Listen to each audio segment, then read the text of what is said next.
I'll let you know we're going to be doing some occasional article reviews. This is a PubMed article here on optimism and its impact on mental health and physical well-being.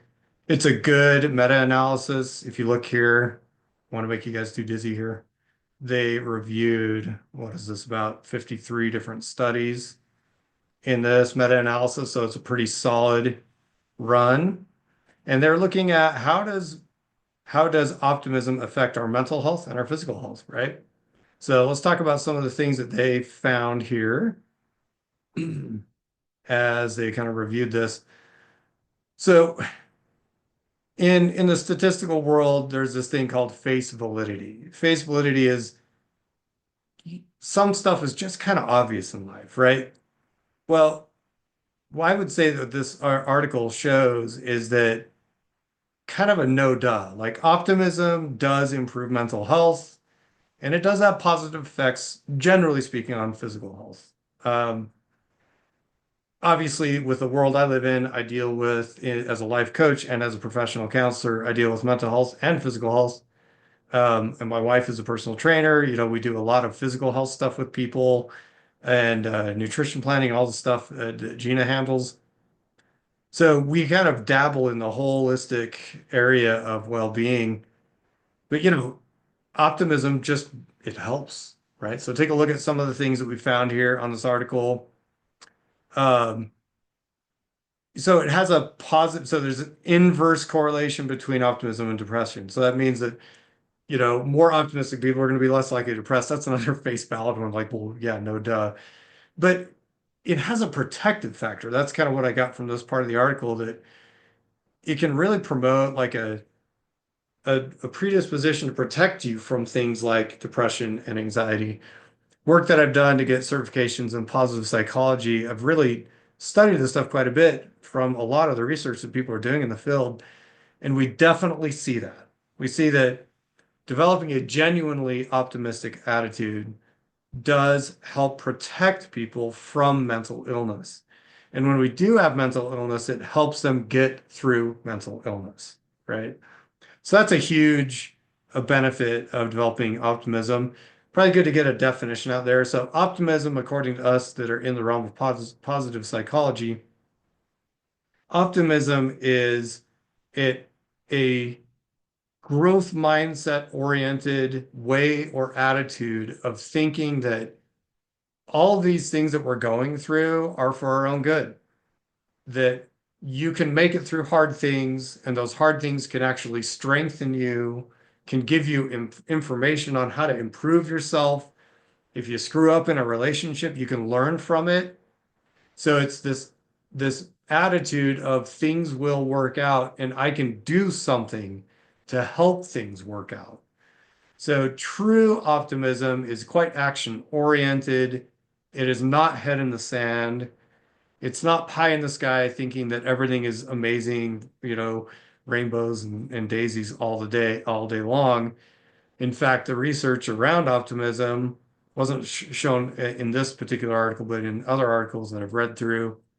It shows that the optimists in the room are actually more likely to identify problems in a situation, but they're going to identify those problems with kind of like an action plan of like, oh, that rear view mirror on my car is wobbly, therefore I'm going to go to the mechanic and figure out what part's broken. So there's like this tendency to approach problems knowing that you can find a solution, whereas pessimists have a tendency to do problem avoidance. You have the wobbly mirror, and you're like, oh, I don't want to deal with that. It's so hard. It's going to be so expensive. And next thing you know, you're driving down the highway and the mirror falls off, right? Now we got a bigger problem. So pessimism actually is a bigger indicator of, problem avoidance than optimism is. So it's not this pie in the sky stuff. Optimism and physical health, not a lot of studies that they found on this one. So there needs to be more research done in this area. But there is some stuff that, correlated with less somatic complaints in people that have different mental health issues. That means that they just kind of feel better in their body, even if they're dealing with with physical illness or whatever. Like, think about that time you had a cold, and and I mean, I've had plenty of man colds. And I've had plenty of wimpy colds. And sometimes your attitude about the cold helps you kind of like feel a little better. Yeah, you're still fighting an illness. So that's why I think we do need to do more research here.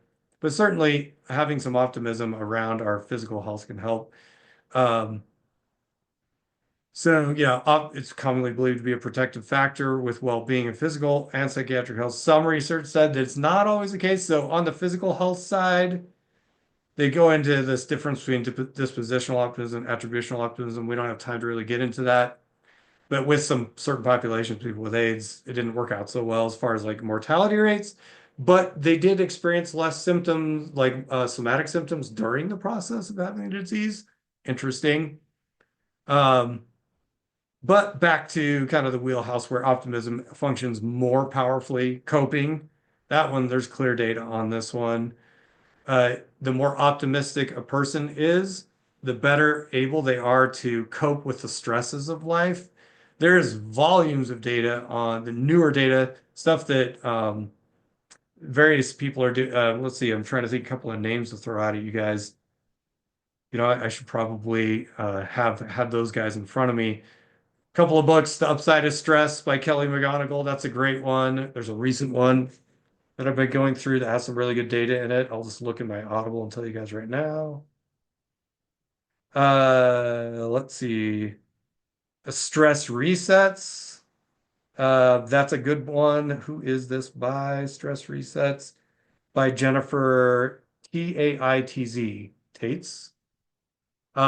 She's also a psychologist. There's a lot of good research coming out that the optimistic attitude about stressful experiences gives us the benefits of the body's stress response without all the negative consequences. So it's pretty cool. It's pretty cool. So being optimistic does improve a person's ability to cope with the stresses of life. Um, Optimism, quality of life, and adaptation of purpose. There's some definitions you'd have to go through here and take a look at. The what their research found on this is that it helps here too. Just because of time, we're going to just move forward here. Their basic conclusions are what we've found in the realm of positive psychology.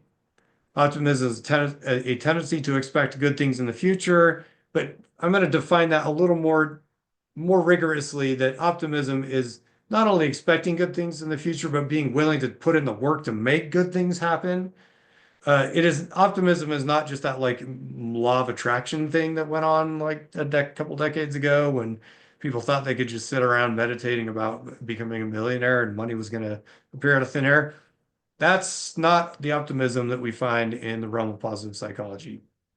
But it is a mental attitude. It does impact our physical and mental health, especially our mental health, improves our coping with everyday social and work life. Um, through the and adaptive management of personal goals and development, and by using active coping tactics. Optimists, see, that's that action oriented. Optimists are significantly more successful than pessimists in adverse events when it comes to important life goals and if those things have been impaired. So optimism's just worth it. Like that's the conclusion of this article. Let's go back to the top so you can see this one if you want to look it up yourself. It's a PubMed article, Optimism and its impact on mental and physical well-being. This is a good one. It confirms a lot of what we've seen in the world of positive psychology, and do recommend that you develop an optimistic attitude if you struggle with it. Some people like have different set points where they're like, yeah, I kind of some people are a little more pessimistic by nature. Some people are more optimistic by nature. The good news with optimism is wherever you are on that optimism versus pessimism scale, you can learn to become more optimistic by developing more positive mindset, using a growth mindset, um, learning how to count your victories, looking for the lessons learned through the hard things you go through. Those types of things really do help people develop an optimistic attitude, which will have a positive impact on your mental and physical well-being. So that's the article for today. We've got plenty of content coming.